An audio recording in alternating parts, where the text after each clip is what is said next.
नांदेड़ जिला collector office के रूबरू coordination association Maharashtra रियासत नांदेड़ ज़िले के प्राइवेट प्राइमरी सेकेंडरी और हायर सेकेंडरी स्कूल के मुलाजिमीन तंजीमीन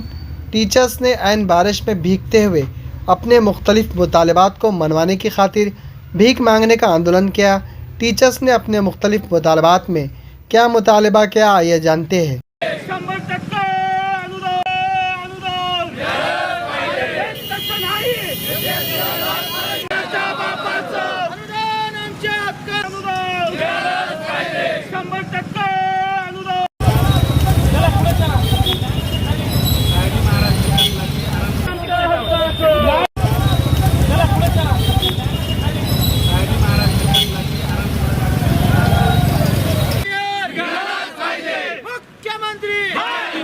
शिक्षण मंत्री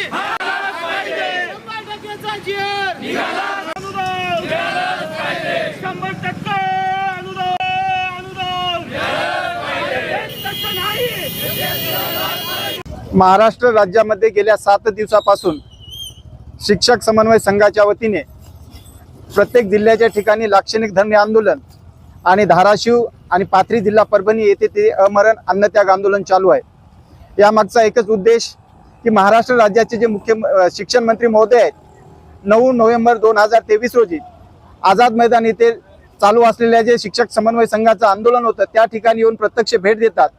आणि दिवाळी पूर्व सर्व शिक्षकांना मी गोड बातमी देतो, आनंदाची बातमी देतो म्हणून त्या ठिकाणी आम्हाला एक पत्र दिलं होतं की तुम्हाला पुढील वर्षापासून वाढीव टप्पा अनुदान आणि नैसर्गिक टप्पावार अनुदान देण्यात येईल अशा प्रकारचं लेखी पत्र देऊ नये। पण ते पत्र पुढील वर्ष 2023 नंतर येणारं वर्ष म्हणजे 24 असतं। विधिमंडळाचं अधिवेशन ज्यावेळेस 24 जानेवारी 24 मध्ये झालं त्यावेळेस सुद्धा शिक्षण मंत्री महोदय म्हणतात की आम्ही तुम्हाला पुढील वर्षी देतो म्हणलो होतो आणि आता काल 12 जुलैला सुद्धा म्हणतात की आम्ही तुम्हाला पुढील वर्षापासून वाढीव टप्पा देण्यात येणार। म्हणजे हे पुढील वर्ष म्हणजे कोणतं वर्ष, याचा 23 नंतर येणारं वर्ष हे 24च असतं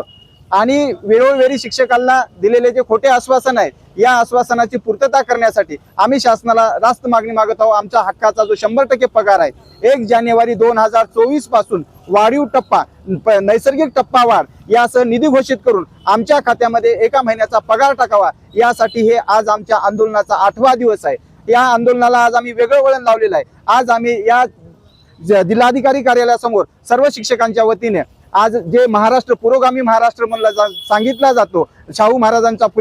शाहू आंबेडकरांचा महाराष्ट्र, या महाराष्ट्रामध्ये आज हा शिक्षक सर्वत्र तिथे भीक मागो आंदोलन करणार आहे। गुरुपौर्णिमेच्या दिवशी याच ठिकाणी 400 ते 500 शिक्षकांनी गुरुपौर्णिमा याच ठिकाणी साजरी केली आणि आज आम्ही सर्व शिक्षक या ठिकाणी भीक मागून जमा झालेला जो सर्व निधी आहे, माननीय अर्थमंत्री महोदय म्हणतात की निधी नाही नसल्यामुळे शिक्षकांना मी टप्पावाढ देऊ शकत नाही, तर आम्ही जमा झालेला जो निधी आहे तो माननीय अर्थमंत्री महोदयाकडे सुपूर्द करणार आणि जो दिलेला आमचा जो भीक मागून केलेला पैसा आहे त्याच पैशाच्या माध्यमातून अर्थमंत्री महोदयांनी आम्हाला टप्पावार अनुदान देण्यात यावं आणि जोपर्यंत टप्पावार अनुदान मिळणार नाही तोपर्यंत आम्ही माघार घेणार नाही। आणि ज्या पाथरी आणि धाराशिव येथे चालू असलेल्या अन्नत्याग आंदोलनकर्त्याच्या जीवाला जर धोका झाला तर त्याला संपूर्णतः जबाबदार महाराष्ट्र सरकार राहील, याची सुद्धा सरकारने दखल घ्यावी आणि शक्यतो तिथेल शिक्षकांच्या तब्येती वरचेवर बिघडत आहेत। आम्ही दररोज संपर्कात आहोत, ते आमचे बांधव आहेत, आम्ही त्यांना विनंती करत आहोत भाऊ तुम्ही आंदोलन मागे घ्या, आपण सर्वजण लढूत, अन्नत्याग आंदोलन मागे घ्या,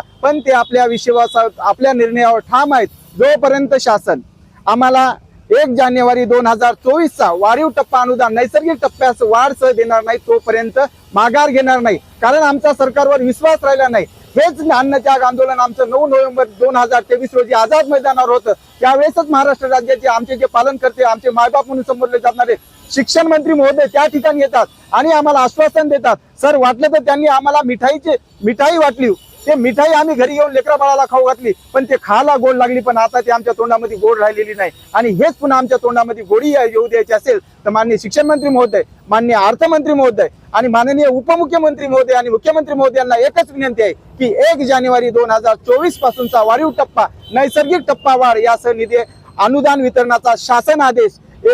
आचारसंहिता लागण्यापूर्वी काढून आमच्या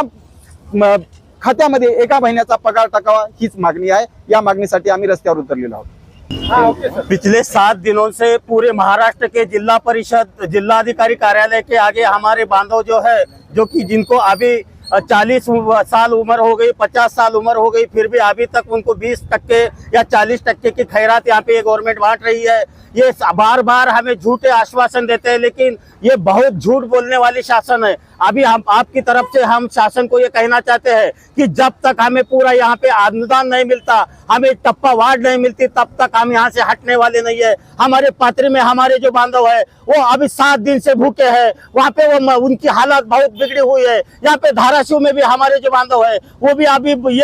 पूरे महाराष्ट्र का माहौल यहाँ पे बदलने वाला है। जब तक हमें अगला टप्पा नहीं मिलता, हम आपके ओर से यहाँ सरकार को बताना चाहते हैं कि हम पीछे हटने वाले नहीं। अरे 100% अनुदान,